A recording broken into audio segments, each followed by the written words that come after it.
Hello and welcome to this edition of SUNY Coby News. I'm Emma Mercilliott. This is a student-produced newscast staffed by communications students enrolled here at SUNY Cobleskill. Thanks for joining us. With finals here, the library will be hosting extended hours for students, starting on Sunday, December 8th from 2 p.m. to midnight, and starting Monday, December 9th, the library will be open from 7 a.m. to midnight. During these extended hours, academic resources will be available to students as well as refreshments and snacks. The library will resume regular hours of operation on Thursday, December 12th. Along with the extended hours, the library will also be hosting Crafternoon on Saturday, December 7th, starting at 2 p.m. For more resources and information about the Van Wagenen Library, go to www.cobleskill.edu/library. The end of the fall semester is here, but before you leave, make sure to follow the correct procedures. All resident halls will be closed starting December 14th at 10 a.m. However, residents are expected to depart from campus 24 hours after their last exam. Residents who are returning to the same dorm room in the spring do not need to move out, but are asked to secure their rooms before they leave. Remove all trash and perishables, unplug all electronics, and clean out and unplug refrigerators. Taking any valuable items with you is also encouraged. Residents who are not returning will need to contact their resident hall director or resident assistant to conduct a proper checkout procedure. For residents who are looking to stay on campus, there will be a limited break housing. Alumni Common residents will be able to stay in their current room assignment free of charge. All other residents will need to move into Parsons Hall or Fake Hall during the break, with a charge of $20 per night. The deadline to sign up for break housing is Sunday, December 8th. For more information about break housing and closing, contact your resident director or resident assistant. Did you know you could sing your way through college credits? If you're looking for more classes for the spring 2025 semester, the music department on campus is looking for students to join their ensembles.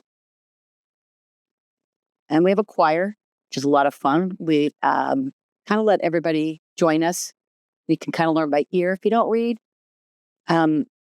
Also, students can play in the COMM concert band. There's a Schoharie Valley concert band.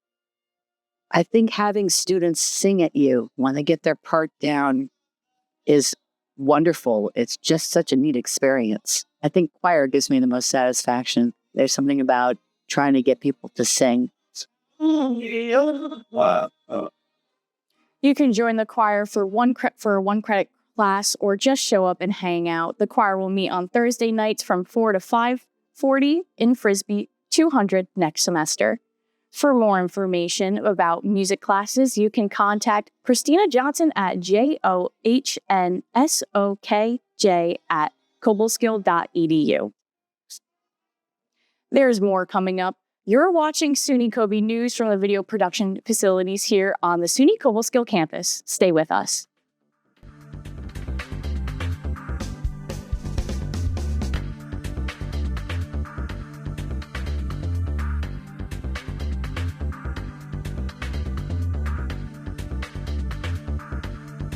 No cell phone service, no television or internet connections, no electricity, and in some DEC Adirondack campgrounds, no roads either.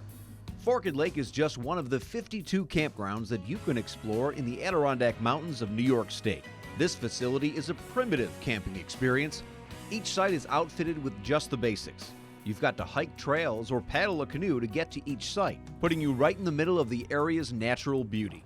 Too rustic for you? That's okay. The DEC offers a wide variety of experiences, including island camping, tent and trailer sites with electricity and running water, boat launch facilities, hiking trails, beaches, and more. And it's all just a click away.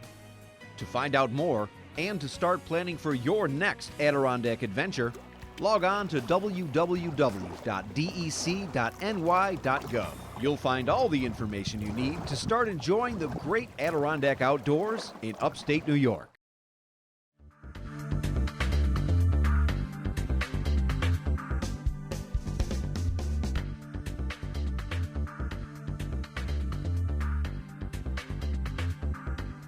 Hello and welcome back to SUNY Coby News. I'm Emma Mercilliott. We're here each week with a student-produced newscast from the communications programs offered here at SUNY Cobleskill. Thanks for being with us. The Village of Cobleskill Holiday Parade will be happening this weekend. You will be able to see on and off-campus clubs and organizations walk or ride in floats this Saturday. And here's some footage, courtesy of Country Boy Realty from the previous parade. Starting at 5 p.m., the parade will start on Campus Drive and continue on Main Street and end at the Cobleskill Firehouse, where representatives from the Unity Center on campus and other members of the community will be handing out hot chocolate. And there will also be a special appearance from Santa Claus. Also happening this weekend and into next week are some upcoming campus events. Saturday, December 7th, from 12 p.m. to 1 p.m. in the Unity Center, Need Money, Do Your FAFSA. Monday, December 9th at 12 p.m. in Bauk Lobby, Pizza with the Police, and later Monday night from 9 p.m. to 12 a.m., late night breakfast in Champlin Hall. And Tuesday, December 10th, from 7 p.m. to 9 p.m. in the Unity Center, De-stress and relax. For more information about events around campus, make sure to check out Coby Engage and the Cork app. That's all for this edition of SUNY Coby News. Live from the SUNY Cobleskill, I'm Emma Mercilliott. We will be back soon, coming to you right here in the video production studio located on the second floor of the Van Wagenen Library. For more information about the 2- and 4-year communication programs here at SUNY Cobleskill, visit www.cobleskill.edu today. You can also find the SUNY Cobleskill communication programs on Instagram, Facebook, and YouTube. Following the hashtag SUNY Coby COMM will also help you stay up to date on all things COMM here at SUNY Cobleskill. Be sure to check out recent additions to the YouTube channel, including previous presentations of SUNY Coby News, along with Chris Parlato's Things Happening on Campus You Didn't Know About But Probably Should podcast. Chris recently talked with our new chief of police and a busy technician for the campus ITS department. Once again, I'm Emma Mercilliott, and thanks for joining us. We'll see you again soon on the next edition of SUNY Coby News.